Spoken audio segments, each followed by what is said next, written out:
Hey everybody, it's Charlie. This is going to be my full review for Infinity War. Careful for spoilers if you have not seen the movie yet, because we'll be talking about very specific things. And there is a new round of that Infinity Gauntlet giveaway that I'll explain at the end of the video too. So be sure to subscribe to get everything. I will be doing Avengers 4 videos really soon too. I'm just giving people a little bit more time to see the movie before we start on Avengers 4 stuff. But since my non-spoiler review, I've had a couple more chances to see the movie, so I've changed my mind about a couple of things, but for the most part, the ranking of this movie in my top 5 Marvel movies hasn't changed a whole lot, so I will explain why I ranked it the way that I did. So even though Avengers 4 is part 2 to this movie, they tried to use Infinity War to bookend a lot of character arcs because there are just too many characters to fit them all in Infinity War, which is why there were some notable absences like Ant-Man and Hawkeye. Like, they just didn't bother to include the ones that weren't critical for this part of the plot. But I think for all the plot that this movie had to handle, it really did try hard to give everybody those character moments in a way that you didn't get those during Age of Ultron. So I feel like Infinity War did a really good job of correcting a lot of the mistakes and the flaws of Avengers Age of Ultron, which was mostly a plot-based film at the expense of character moments. So a really good example of that is the legwork that they try to do with Scarlet Witch and Vision, even though we haven't had a whole lot of their relationship. Like, the last big scene that we had with them was the paprika when they were cooking together that implied that there might be a relationship with them. So you get to this movie and they're just together. Like, they just expect you to get that, but they give them some of those deep character moments before the big twist at the end of the film. We can talk about the end of the film in a second too, but for every big CG action scene, they did try to give you a really emotional moment that made you care about what was happening during all that craziness. Like when Thanos was throwing the moon at all the Avengers and the Guardians on Titan, they still tried to get you to a moment where you cared about what was going on there instead of just focusing on all the action. It feels like some of the Black Panther characters were a little underwritten. You don't really go to Wakanda to the very end of the film, and when you show up, it's bang, bang, bang into big battle. There's very few character moments. They tried to give Shuri a scene where she sort of undercut the intelligence of some of the other Avengers, like, how come you didn't think to do this when you were building Vision? And we just didn't think of it. It's just a funny moment to show you how smart she is. But the thing about that is that it's almost a completely wasted moment because she doesn't finish the job. They have to take Vision away. So it was almost a waste of time. Like, why did you even do that if this was going to be the end result? He was going to be ripping it out of his forehead anyway. Like I said, I think the only reason a couple of scenes existed was to give people character moments. We could talk about Pepper Potts and some of the other secondary characters. Wong was a really good secondary character. Like, he's in and out. The sanctum is unguarded, so I'm gonna go back there. See you guys later. And then he just doesn't appear for the rest of the movie.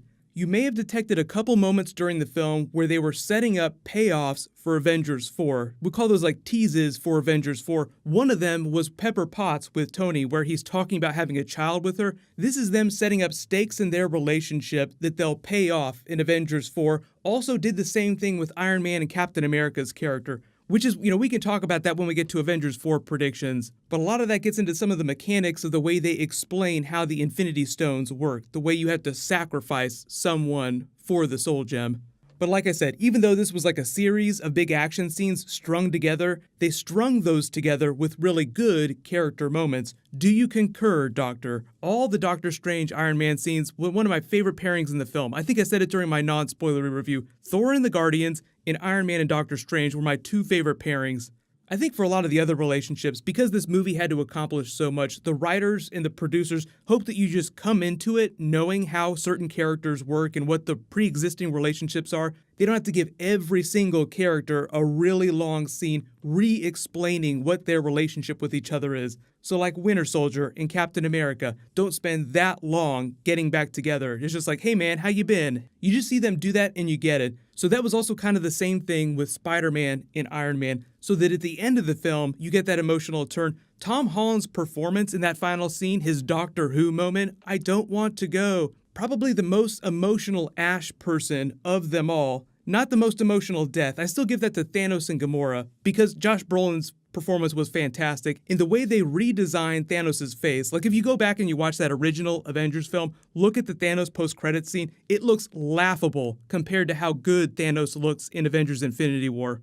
So you can tell they've been working on getting the textures of his face, just making it look more human-like so that when he cries, you can actually tell what's going on and you get that. You see the emotion on Josh Brolin's face underneath the motion capture.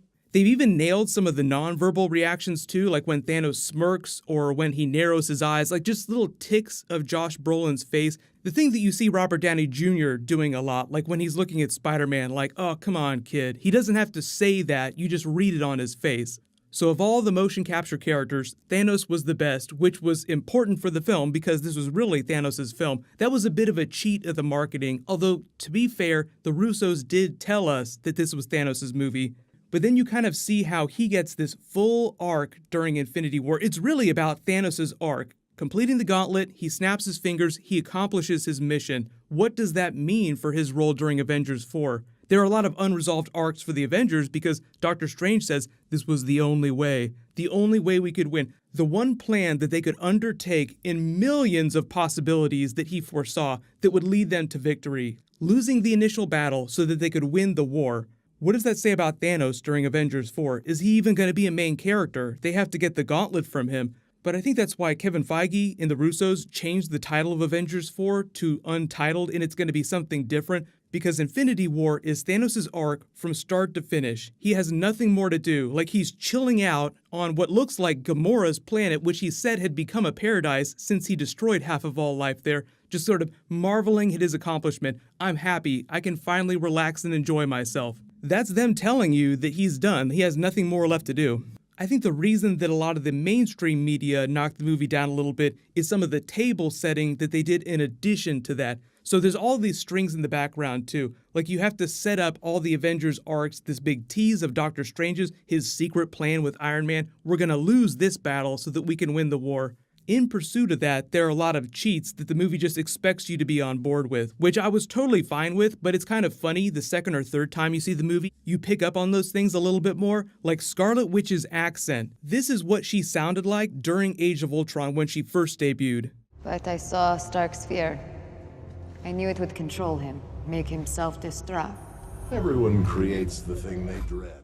During Captain America Civil War, she still kind of had that accent a little bit, but then during Infinity War, the funny thing you may have noticed is that she doesn't have an accent at all. It's almost like they just decided to drop it. Like, you know what? Who cares? Let's not do the accent. It's kind of weird anyway. And then I know a lot of people were also disappointed with the Hulk. What was the deal with the Hulk not being able to Hulk out? I think that was mostly in favor of giving Ruffalo a performance because you just did a big movie with him being Hulk for most of that. So they wanted to give you a lot of Ruffalo and hold back Hulk for Avengers 4. So they just kind of asked you to be on board with some of these funny cheats. Like, oh, you know what? He can always be the Hulk, except now he doesn't want to be the Hulk. The Hulk won't let him be the Hulk, which doesn't totally make sense. There'll probably be some silly explainer for it during Avengers 4, like the Hulk is afraid of Thanos or something like that.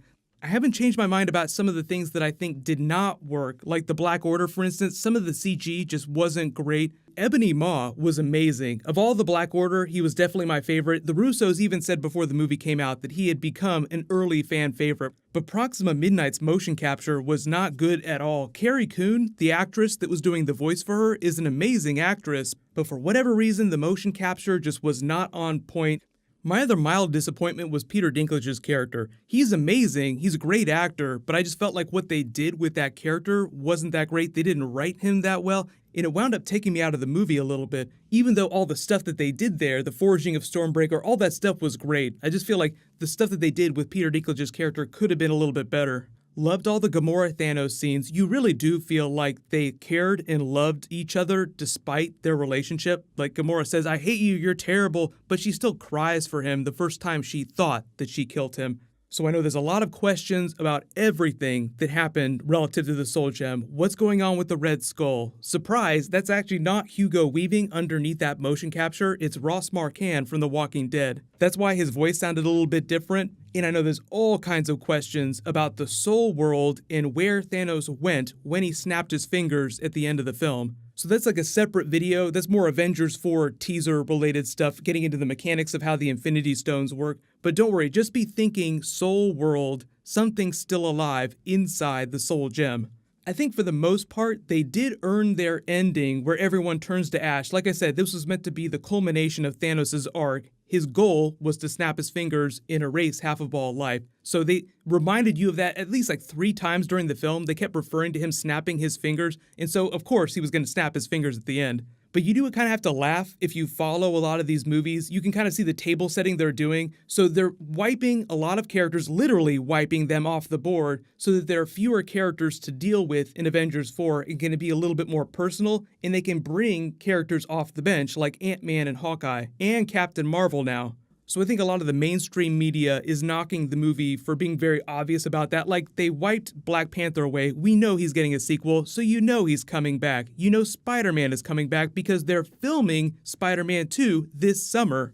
So there are a couple big comic book movie moments that you're just asked to accept. Like, okay, yeah, we know they're coming back. We know how this works. But they still earn those emotional turns. You still cry a little bit when Spider-Man says, "I don't want to go, Mr. Stark." But of course, some of my next couple of videos will be explaining some of the bigger twists, the mechanics of the Soul Gem, why I think the Soul World is a really important thing, and why I think that Captain America is going to be the person that Iron Man has to sacrifice to wield the Infinity Gauntlet in Avengers 4. So I will say, after they explained Gamora and how Thanos had to sacrifice her, Captain America shot to the top of my death predictions list for Avengers 4. Because if they're going to fix the universe, they have to wield the Soul Gem amongst the other gems, meaning that whoever wields that gauntlet has to sacrifice someone to the Soul Gem. And because of the parallels between Tony and Thanos' arcs, I too have had visions of you, Stark. Thanos saw Stark, so they're putting them on this parallel arc. So if Thanos wore the gauntlet in this movie, then it's probably going to be Tony to wear the gauntlet in Avengers 4.